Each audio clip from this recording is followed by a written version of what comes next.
Bonsoir, mesdames et messieurs. Tout d'abord, je vous souhaite la bienvenue à tous ceux qui sont venus de très très loin. Et pour ceux qui habitent déjà à Bruxelles, soyez les bienvenus chez vous. Comme vous le savez déjà, chez nous, il y a des milliers de familles bruxelloises qui habitent dans des logements insalubres, trop petits ou encore trop chers. Avoir un logement qui convient à chaque famille est très important pour la santé, ainsi pour l'avenir de nos enfants. Chers militants, il est donc nécessaire à chaque famille, même à faible revenu, d'avoir un logement digne. Malheureusement, on remarque qu'il n'y a pas assez de logements pour tous. J'ai de la chance d'être parmi vous ce soir pour vous faire part de projets que nous espérons accomplir avec des différentes associations qui se sont mises avec nous, le groupe Arc-en-Ciel, composé de 32 familles, pour travailler avec le fonds de logement, pour essayer de construire de beaux logements où nous pouvons vivre tous ensemble. Ces logements seront faits sur base de principes de community land trust.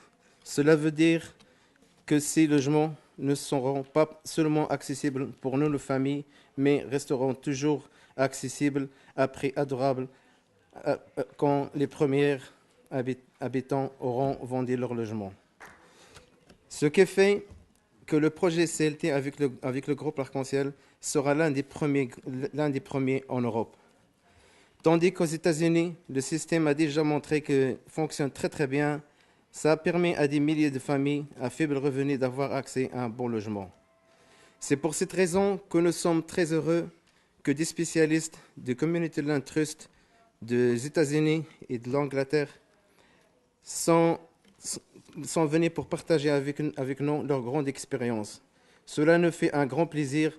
Nous espérons que ça va nous donner encore plus de force pour aboutir à ce projet, ainsi que la création de nouveaux projets en Belgique.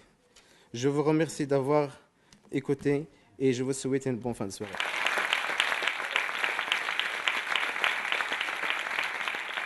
Quand je vois le chemin qui a été parcouru entre 2009 et aujourd'hui, je pense qu'on peut être très très fier de pouvoir ouvrir la voie dans ce pays à cette nouvelle forme d'habitat. Il faut toujours être créatif et essayer de trouver des nouveaux moyens pour aider les publics avec les revenus les plus bas à accéder, sinon à la propriété, ou en tout cas à certaines formes de propriété.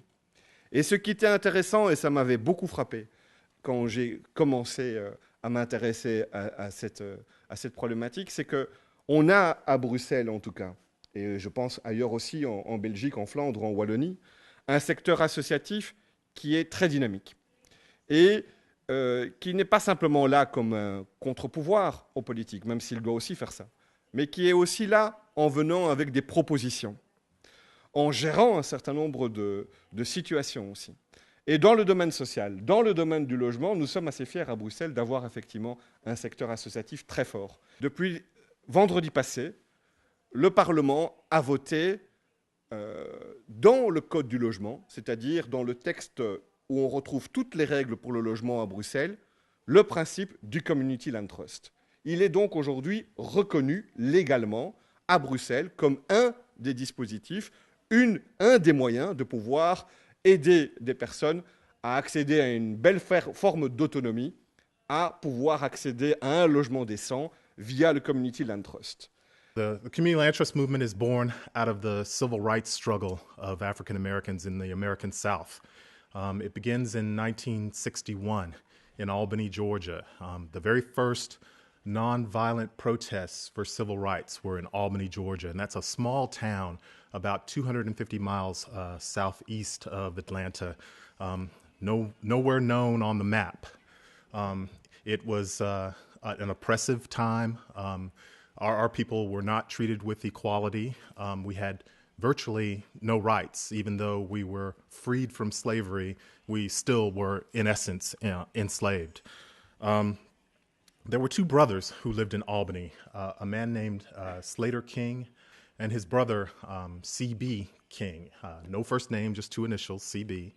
And it's ironic, or not so ironic, their last name is King because they were cousins of the famous Dr. Martin Luther King. So they started the movement in Albany, the very first, again, nonviolent protest for civil rights. So it's a family matter of the King family to embrace civil rights. About 1,000 protesters were jailed over a one-year period, and while they were jailed, they were treated inhumanely. They were beaten.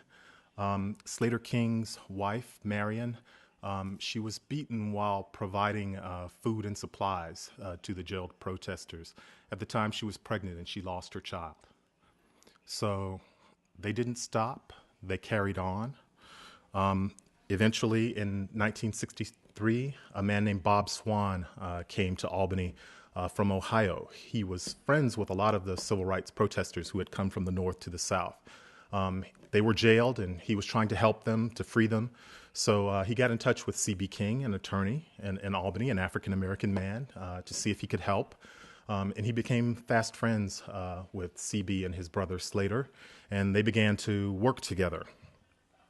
At one point, Slater King encountered a woman named Faye Bennett, and she was the head of a government program called the National Sharecroppers Fund. And they were trying to help African-American farmers gain ownership of land in the South, and again, in Georgia in particular. So Slater and Bob Swan and Faye Bennett all started thinking about what they could do to improve access to ownership of land for our people. And Faye Bennett came up with the idea of putting together a trip to Israel to look at cooperative models of land ownership in Israel at the time, kibbutz, if you've heard that term. That was popular in Israel. So they all went to Israel, and they came back very inspired. So they began to think about how they could translate what they had seen in Israel to the United States again, in a context in the American South that was oppressive. There was no real equality under the law. In 1968, in July, there was a meeting called in Atlanta of civil rights leaders.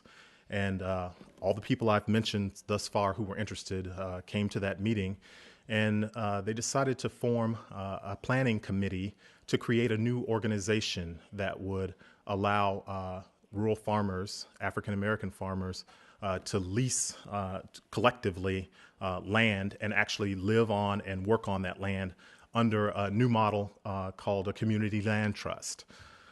C.B. King and his brother Slater drew up the organizational documents for that first community land trust, and they went out and raised money and bought the first land, the farm, to create that first community land trust called New Communities. And New Communities had struggles of its own over the years. At one point, there was a terrible drought, and they weren't able to produce any products on the farm. They weren't then able to pay back a number of loans that they had taken out to buy farm equipment or build houses and do various things that you would need to do. They went and applied to a state agency that was giving out loans to white farmers, but they were denied because they were black farmers working on this new community land trust land that they thought was communist and socialist, along with being for minorities at the time. So New Communities was eventually sold off. They went into foreclosure, but Shirley Sherrod and her husband Charles filed a lawsuit in the federal court in the United States, and eventually they prevailed in their lawsuit, and they were awarded $13 million, and they used that money to purchase new land just outside of Albany, and they have restarted New Communities. And I'm proud to say an acquaintance of mine from Atlanta is now running that organization. So we still have that first community land trust, and we have an amazing story. We call it the Arc of Justice, going from a time when there was no justice to finally benefiting from the hard work and the sacrifice of multiple American families who really were resilient and determined. And if I can say anything to you all here, is that we're so proud that you all have chosen this model to try to emulate. And I know just from the passion that I've heard from talking with everyone over the last several days that you all will be equally successful in a shorter period of time, hopefully. But you know, it's deeply emotional for me to talk about this. In fact, this is the first time I've really talked about all of this story publicly. So you'll forgive me if I'm a little bit short and a little bit overcome. But again, this is a story about my people in Georgia and doing something that is affecting the entire world. We're making the world a better place for people that we may not know, but we still care for them. So if there's anything that I can do to help you all, please, a number of you, feel free to reach out to me.